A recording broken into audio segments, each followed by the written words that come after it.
There's this familiar rhythm to the start of every new year. It's like we all take a collective deep breath after the storm of the holidays. But that quiet, it's not always just calm, is it? For a lot of us, it's the quiet of an empty wallet. This swing from feast to famine feels so natural, almost inevitable. But what if it's not?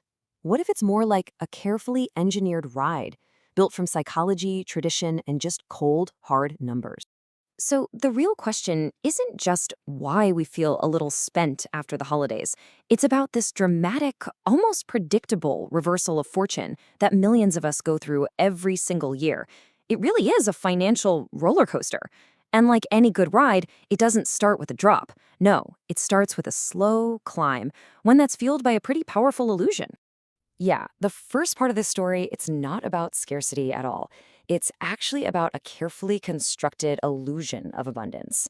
As December rolls around, so does this powerful but very temporary sense of financial well-being. And look, this feeling is often rooted in something real, right? Companies start handing out year-end bonuses. For some people, the payroll cycle lands just right, and they get what feels like an extra paycheck. All of a sudden, you look at your bank account and the numbers look a whole lot healthier than they have all year. It creates this temporary but really potent sense of wealth. And in some places, this isn't just a corporate perk. It's actually written into the law. Think about countries like Brazil, where an entire extra month's salary is just hardwired into the economic calendar. This isn't a bonus, it's a baked-in expectation, a guaranteed surge of cash that completely shapes the entire season. But what's really fascinating is how our brains handle this extra cash. A regular salary, we've already mentally earmarked that for the mortgage, the bills, all the responsibilities. A bonus, though, that often gets filed away in a completely different mental account. It becomes fun money, a reward to be enjoyed right now, not tucked away for a rainy day. So we've got the money and we've got the mindset. And that potent combination, well, it fuels a month of spending that's unlike any other. It becomes this season defined by giving and sharing and celebrating. And when you look at the data, you really see the sheer scale of this shift. For 11 months out of the year, our spending stays within this predictable range. And then December hits. And it's not just a little bump. It is a dramatic, solitary peak that just completely reshapes the economic landscape of the entire year. The difference is just staggering. We're talking about, on average, $73 billion more. And this isn't some statistical quirk. It's a fundamental shift in our collective behavior, all concentrated in just 31 days. So where does it all go? I mean, this isn't just random splurging. It's this massive outflow of cash, and it's driven by a unique convergence of pressures that really only exists at the very end of the year. Well, it's the gifts, of course, but it's so much more. It's the travel to see family, the parties with friends, the big festive meals. And on top of all that, you have this constant barrage of holiday marketing. And all of it is just wrapped in these powerful emotions like nostalgia and this really deep-seated desire to create a special, memorable experience. And underneath all of that, there's a subtle social pressure at play. We see the curated holiday experiences of other people online, and this quiet, often unconscious comparison starts to happen. It just encourages us to spend a little bit more, to keep up, to perform our own version of holiday cheer.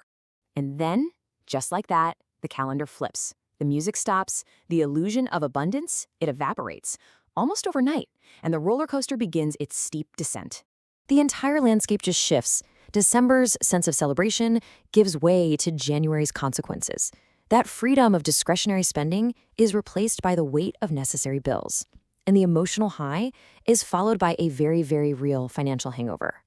Because January isn't a blank slate, is it? It arrives already filled with obligations, and many of them are the direct results of the month that just ended. Yeah, while December was all about choosing to spend, January is about being forced to pay. The credit card statements land and they're filled with holiday purchases.